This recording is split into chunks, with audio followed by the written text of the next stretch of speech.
if you do it in your life, will bring you more peace. And I mean like the real kind of peace, the kind that sits deep within your being where you can finally get to the point of, like when I think of like, what is peace? I think like, it's just like that feeling after a really deep sigh where you just, that's what peace is to me. And the reason why is because of what we're going to be talking about is how many people listening right now are walking around holding on to pain. They're holding on to resentment and betrayal and blame. And if you are, it doesn't just weigh you down. It also warps how you see the world. It puts a filter over the world in some sort of way.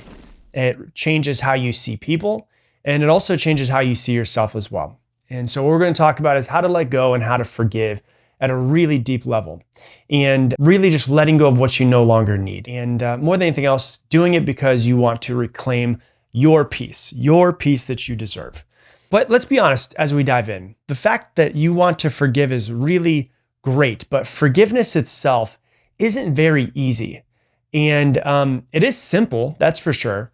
But the hardest part of the forgiveness isn't the other person. It has nothing to do with the other person. It has everything to do with you. But here's what you really need to know about it. And this is where I kind of want to start today's episode, is from this lens, is at your core as a person, at everyone's core as a person is innocence. Every person in their core is good. That's just how they were born. But we all know life happens at some point in time, and life happened to you and life happened to other people.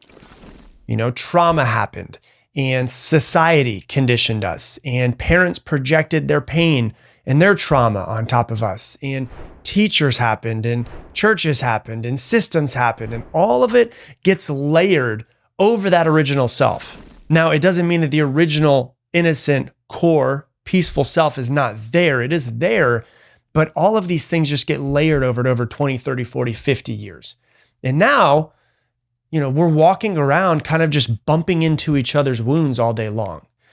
And I always say, like, if you go out and you see someone in the world, or somebody in the world who is just like rude, or they're an asshole in some sort of way, I always say what you're seeing most of the time, like if you could think of an asshole, someone who's just like a complete asshole, right? What you're seeing when you see that person is you're seeing a wounded child who never healed that's inside of an adult's body. That's it. That's all you're seeing. You're seeing a wounded child that just got older over time. And someone became who they are because of what trauma happened to them in their childhood. And so when you actually start to look at this, at the world and other people through this frame, it actually starts to change things for you. When you see someone who's addicted to drugs, like I know from being in a household and living with a father who is an alcoholic and knowing his past, but when you see someone who's addicted to drugs, there's a lot of people that will judge somebody that's on the side of the road who's a drug addict or something like that. What you are usually seeing is a child who wasn't loved correctly that is now in an adult's body. And we will be right back. Hey, if you've ever wanted to be coached personally by me, right now is your chance. I just opened the doors to Mindset 2.0, which is a 12-week system that's designed to help you finally break free from procrastination, to stop overthinking, stop holding yourself back, so that you can create the life that you want. But the doors are going to close in just a few days, and the first few people who join are going to get a massive discount plus access to exclusive bonuses that I've never put out before. And so if you've been waiting for a sign, this is it. All you need to do is go to coachwithrob.com right now. Once again, coachwithrob.com, or you can click the link that's down in the description, and I'll see you on the inside. And now back to the show. And we can look at people and we can judge and be like, oh, well, they shouldn't have those life decisions. But what a great place that we can come from and realize, man, maybe I didn't have as bad a traumas in my childhood, and now I'm judging this other person's path when I have no idea what happened to them. And so, I want to say this just because it's really hard. It's hard to be in my line of work and hear all of the crazy stuff and insane stories and sad stories about what people went through when they were children, 4, 5, 6, 10, 9 years old, whatever it might have been. It's hard to see all of that and hear all of that and not have massive amounts of compassion for what people went through and what they're still going through. And so what you need to know is that all the people around us, like, we're not really searching for happiness. Happiness is a good thing, sure, but you don't want to be happy. What you really want is peace. Everybody just wants peace. Happiness is fleeting. Peace is an actual deep state of being to your core. Happiness is like if you took your phone out. Happiness is like an app on your phone where you can just like flip in and out of it. Peace is the operating system. It's the thing that runs all of the systems and all of the apps from behind. And it changes the way that you interact with the world, interact with yourself, and interact with other people. But you can't have peace in your life if you see the world as guilty. It's not the news's fault. It's not your ex's fault. It's not your parents' fault. It's not yourself. It's not your fault. You can't keep blaming everything and seeing everything as guilty in this world. You can't simultaneously hold resentment inside of you and feel free. That doesn't make any sense. It's like trying to swim with an anchor tied to your ankle.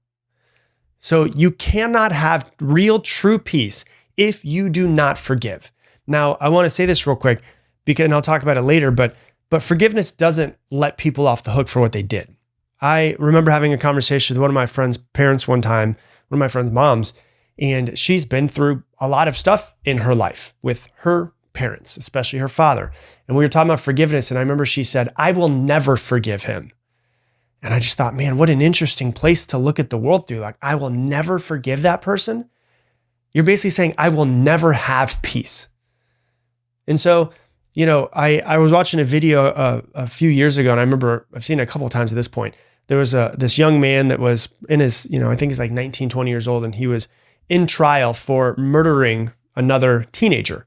And the father of the teenager who was murdered, after the murderer was convicted, walked up to him, and he held his hand and he looked him in the eyes and he said, "I forgive you," and looked deep into him and had this conversation. And the kid who murdered his son started crying. And so he gave this kid a hug. And I think to myself, like, if a guy can have his teenage son murdered by somebody and go up to his son's murderer, look him in the eye and truly forgive him, we could probably find some space within ourselves to forgive as well.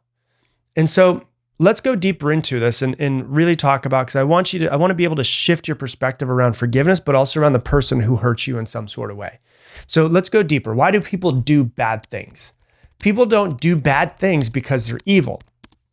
People do bad things because they are lost. They are lost from their true self.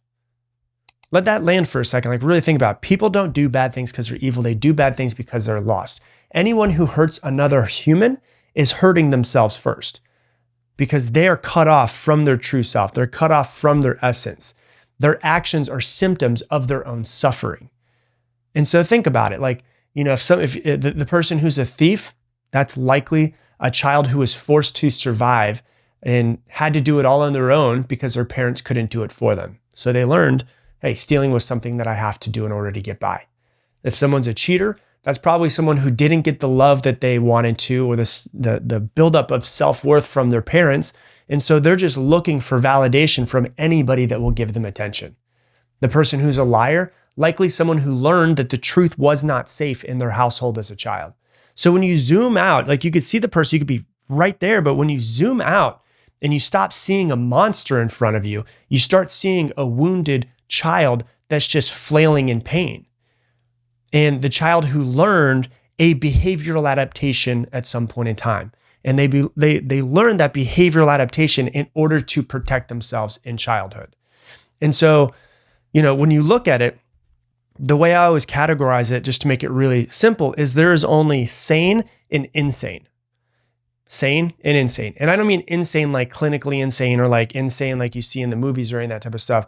What I'm talking about is sanity is when you act from a place of your true self, from love, from alignment, from grounded respect for yourself and for other people. That is sanity.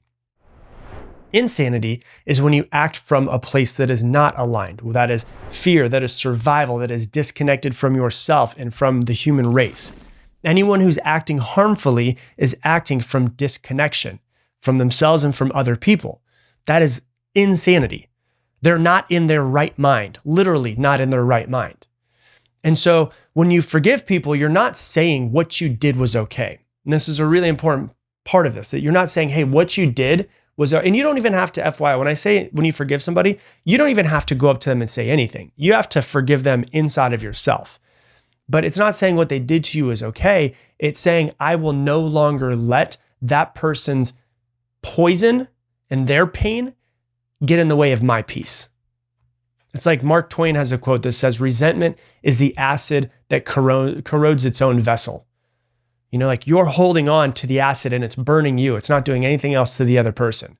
So forgiveness is not something that you do for another person. It's something that you do for yourself and for yourself alone. And so you're finally letting go of this burden that you've been carrying for way too long that, you know, was getting in between you and your peace. And you're like, I'm no longer going to let this moment in time 15 years ago hold me back from my peace today. And the truth is, everyone in this world, as crazy as it may sound, but you can look at it this way, is really doing the best that they can with what they've been given. Not just some people, everyone. Really think about that. Everyone's doing the best they can with what they've been given. You know, if you were raised in that person's home with their parents, with their traumas, with their wiring, you'd likely make some of the exact same choices. You know, it is an excuse, it's not excusing their harmful behavior, who they are, but it's really to understand that behavior, but also that person. Because understanding really is one of the key parts that you need that leads to compassion. When you can understand somebody, you can have compassion for somebody. And compassion leads to freedom, your freedom. You know, I often talk to a lot of people and I hear a lot of really crazy childhoods. And a lot of people resent their parents in many sort of ways. And then when I ask them what they went through and they tell me their entire childhood, I'm like, oh my gosh, this is wild. But then I'm just like, hey, I'm just curious. Like, so, you know, your dad was the person who did all this stuff to you. What was your dad's life like as a child? And they're always like, oh my God, it was so bad. It was 10 times worse. And it's interesting because they always say how much their parents' childhood was worse than theirs. Like how much worse their parents' childhood was than theirs. And then it kind of clicks for a second. You could see it in their eyes. And they're like, oh, and they realize that their parents tried their best. Like they might have gotten some trauma from their parents, but they got the watered down version compared to what their parents got when they were children. And from there, they're like, oh, shit. Yeah, my dad did go through a lot of stuff. I guess I can have compassion for that little kid that went through all of those things. And immediately from that, compassion for their parents starts to come in. And this is what's really important. If you can learn to love your greatest adversary, you'll be able to let go of a lot of the burdens that you've been carrying, because you can't love your greatest adversary and still hate them at the same time. It's either one or the other. And so, you know, what about the person who hurt you? Like, let me speak to what you're probably thinking when you're thinking throughout this whole thing, right? But, you know, when you look at what they did to hurt, like what they did, yeah, it probably hurt you. It probably hurts you to think about now. In the moment, I'm sure it's super painful and it wasn't okay. It wasn't okay. It did hurt and it wasn't okay. But if you let that pain calcify into bitterness, you lose twice. Like first from the time when the event happens, and then the second time is while you continue to carry it in this moment every single time you think about it. Lots of people are still carrying around pain from 20, 30, 40 years ago. What? Like you're beating yourself up more than they ever did because you're continuing to beat yourself up. Like the most radical act of rebellion against a person for whatever they did for you is forgiveness. Like the act of fully letting go of the event so that you can have space in your life to move on. And so here's the hardest part of it all. We're talking about how you can forgive other people, but I want to take a step back from that. There's also another person that you need to forgive, and that person is you. Lots of people are not forgiving themselves for things that they've done in their life.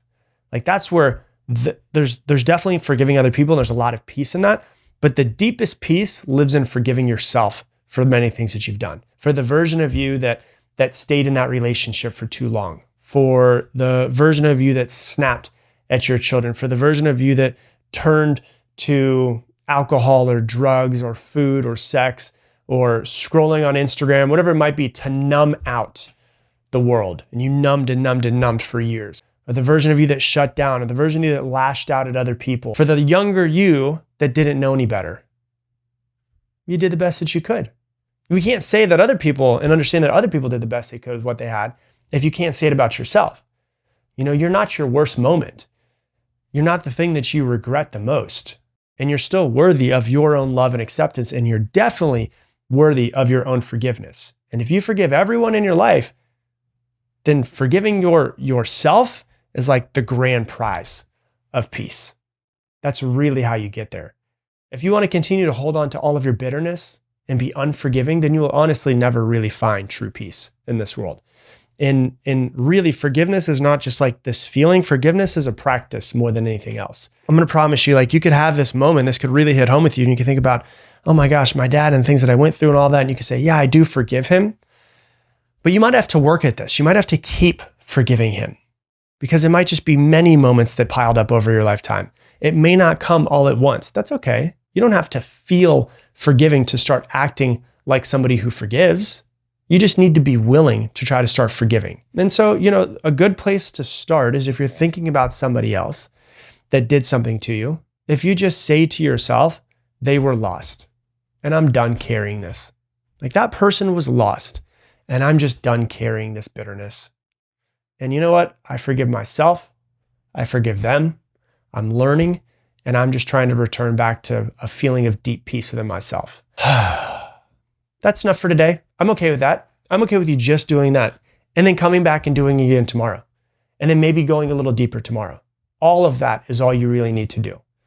And so, you know, when you look at forgiveness, the thing I want you to understand is forgiveness. A lot of people have this weird thought of like forgiveness is weakness. Forgiveness isn't weakness. Forgiveness is like real strength. Like when I watched the guy forgive the murderer of his son, I didn't go, oh, that guy's weak. I was like, that guy's way stronger than me. You know, forgiveness doesn't justify the action. It frees you from the entire story and the situation. You know, people hurt others because they're disconnected from themselves.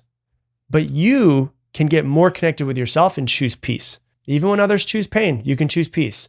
And then after that, you can forgive yourself for all the different things you've done as well, because that is the ultimate act of self-love. And so I want you to think about this. Like, think about this question. Who are you still holding on to? Who are you still, you know, holding into a prison in your mind? What would it be like to let that person go? And then try your best. Turn this episode off when it's done. And then think about that and say, you know what? I forgive them. Even if it's just a little bit. And try that out for today. You don't have to forgive because they deserve it. You have to forgive because you, more than anybody else, deserves it. Hey, thanks so much for watching this video. YouTube thinks, based off of what you've been watching recently, that you should click this video and watch it next. And if you want to subscribe so you don't miss any more videos, which I think that you should, click this button right here.